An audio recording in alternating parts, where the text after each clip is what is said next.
Hey guys, welcome back to another video. In today's video, we're going to be swapping out the valve cover gaskets on this 1999 Mercedes C43.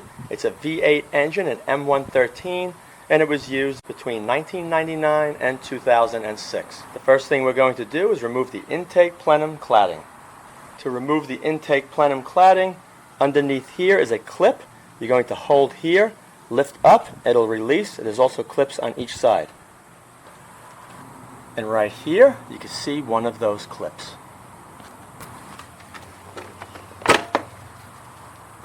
And you can see there's a clip there, 4 clips actually. And they go here. The next thing you're going to do is remove the intake hoses on each side. Pull.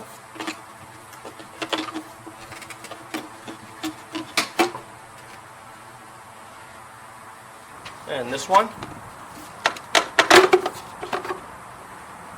These are also held on by clips right here.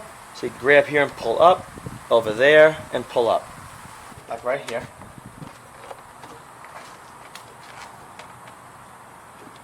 Oh, nice. Alright, lift the whole thing off. Okay, this is what it looks like with the intake plenum cladding removed. Now we're going to be removing the coil packs. Let me show you that up close. Right here you can see why we're going to be changing this out. Look straight down. You can see the oil sitting in there. And it's not that difficult to change this gasket out. You can see the cover is fully accessible right here. And there's all the coil packs. There's 2 spark plugs per cylinder. So each one of these coil packs has 2 outputs. You see 4 lined up. First thing we're going to do is disconnect these connectors and then unbolt each one of the packs. Okay, we labeled each one 1, 2, 3, 4. You're going to squeeze this and pull up. That's 1. Squeeze this. And this one can't reach that one, so I know this one has to go there, so we're good with that. We don't have to label it. And squeeze this one and release it. And the same on this one. Okay. To remove the coil packs, you're going to need a T30 socket. Okay.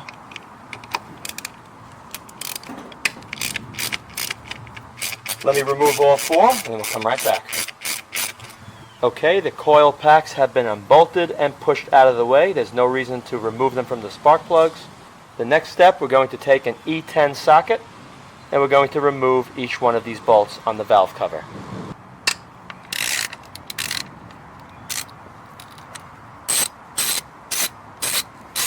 Going to remove this bolt, and then we'll be able to push the dipstick out of the way so it's not blocking the cover when we pull it off. We're going to take the outer bolts off first on the cover at each end, work our way towards the center. Right over here, these 2 bolts are longer. Okay, all the bolts have been removed from the valve cover, and it's ready to be lifted off the block.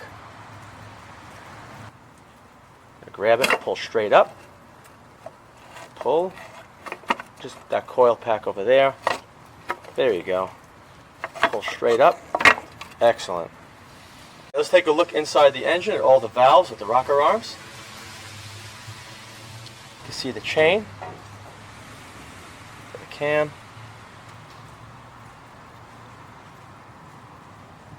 and this engine has, how many miles on it? 86. 86,000 miles. Looks pretty damn good. Alright, so I'm going to pull this one out of here.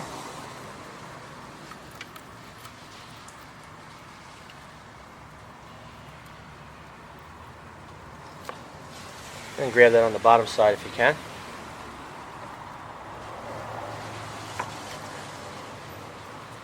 Here's a look at the inside of the valve cover, and as you can see, it's in excellent condition. Very little debris inside the groove where the gasket goes. We're going to take some engine cleaner, spray it inside the groove, wipe it with a rag, and then we can install the new gasket. Right here you can see this gasket that was installed, it was kinked, so that's more than likely why we had oil coming out. And as you can see, you're just going to fold up a rag, get inside that groove, make sure it's nice and clean. Any areas that have any residual silicone, you're going to take the brush Make sure it's brass so you don't chew up the aluminum, and gently clean out the groove. Now what we're going to do is we're going to take some RTV sealant. We're going to apply a very thin dab right over here on the curve, over here,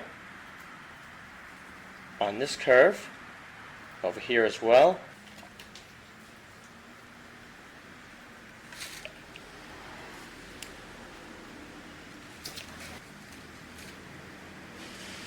And we'll wipe off the excess in a minute.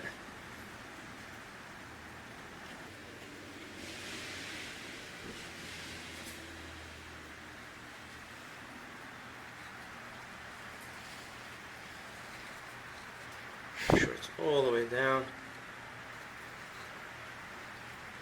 No excess there.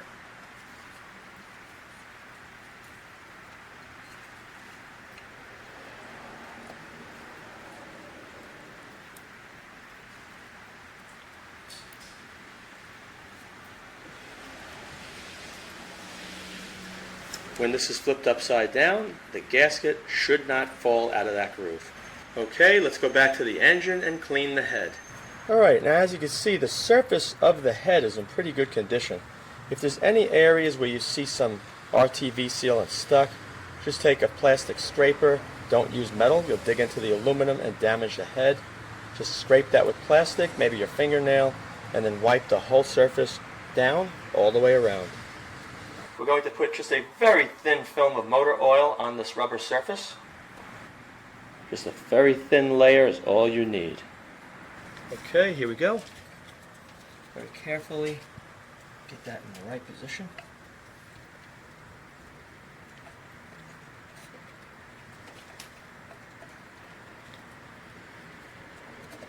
This coil back is falling. And she's down. Great. And it's down nice and flat. Alright, now let's get the bolts, put them back in. We're going to tighten from the center out very lightly, and then we're going to torque everything from the middle outward. So let's just do this by hand first to make sure nothing gets cross-threaded.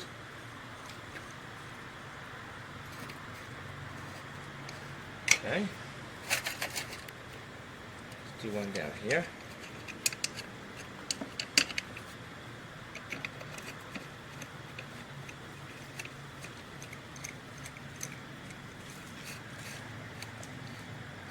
When you go to install the bolts, hold the ratchet like this. Don't hold it from the end. Snug them all down, starting from the middle, crisscross, and work your way to the outer edge. Okay. Let's go down here.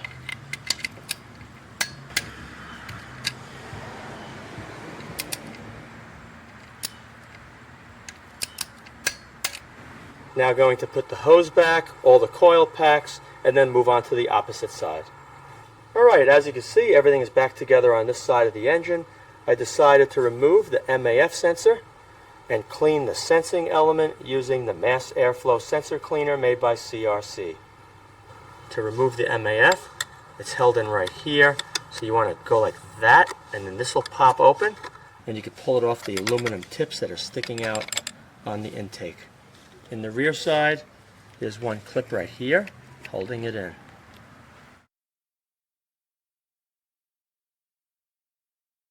Now on to the opposite side. Okay, on the driver's side of the engine, you can see all the coil packs have been removed. Now working on removing the screws from the valve cover. In order to lift up the valve cover, you're going to have to disconnect the fuel line right over here. Before you disconnect this, you're going to want to let the pressure out of the Schrader valve right over here. Okay, you can see this side now, the cover has been removed, and we're in the process of cleaning it and installing the gasket. The side is all put back together, the coil packs are bolted in, the hose is connected, the fuel line is back. Before I put the cladding back on the engine, we're going to turn it on to make sure the fuel line doesn't leak.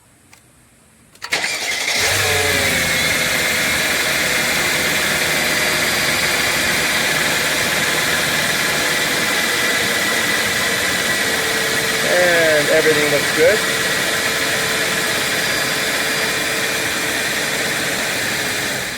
And that's it, guys. I hope you enjoyed this video. If you did, be sure to rate thumbs up, subscribe, and look over my extensive video playlist for other videos of interest to you. Thank you very much for watching.